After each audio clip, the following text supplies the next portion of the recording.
Doctor BR Ambedkar Konaseema జిల్లా ముమ్మిడివరం నియోజకవర్గంలో కనుమరుగవుతున్న గ్రంథాలయాలు ప్రజ్ఞ సాహితీ ఆధ్వర్యంలో గ్రంథాలయ ఉత్సవాలు పోలవరం మండల కేంద్రంలో ప్రజ్ఞ సాహితీ ఆధ్వర్యంలో 58వ జాతీయ గ్రంథాలయ వారోత్సవాలు పురస్కరించుకుని 7 రోజుల పాటు పుస్తక ప్రదర్శన ప్రతి మండల కేంద్రంలో ఒక గ్రంథాలయాన్ని ప్రభుత్వం ఆధ్వర్యంలో నిర్వహించేవారని ప్రస్తుతం సిబ్బంది ఉన్నప్పటికీ గ్రంథాలయాల నిర్వహణ లేదన్న ప్రజ్ఞ సాహితీ వ్యవస్థాపక అధ్యక్షుడు పుల్లేపు వెంకటేశ్వరరావు ప్రజ్ఞ సాహితీ నుండి పీటీఎం సంస్థ నుండి ప్రతి సంవత్సరం మానవ ప్రాధాన్యత రంగాన్ని సుసంపన్నం చేయడానికి గ్రంథాలని భద్రపరచడం జరుగుతుందన్నారు.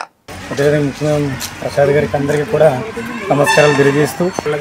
గ్రంథాలయాలు చిన్ననాటి నుంచి కూడా పోలవరం ఈ గ్రామంలో ఇక్కడ గ్రంథాలయం అనేటువంటిది మేము వ్యక్తిగతంగా ఇక్కడ చదువుకునే టైంలో మరి ఈ గ్రంథాలయాన్ని ఉపయోగించుకోవడం, అదేవిధంగా ఈ గ్రంథాలయం ద్వారానే మరి మిగిలినటువంటి మేము ఈ కాంపిటేటివ్లో కానీ దీంట్లో కానీ ఉండడానికి ప్రధానమైనటువంటి కారణం ఈ పుస్తక పఠనం ద్వారానే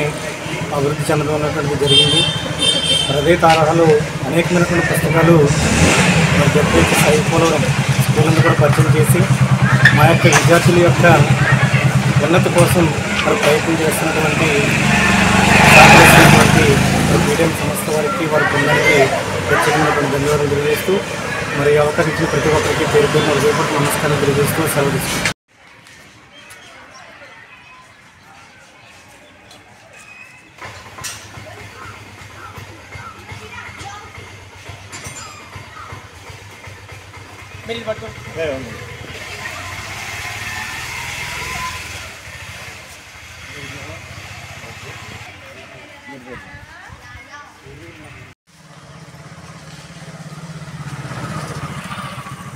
पटा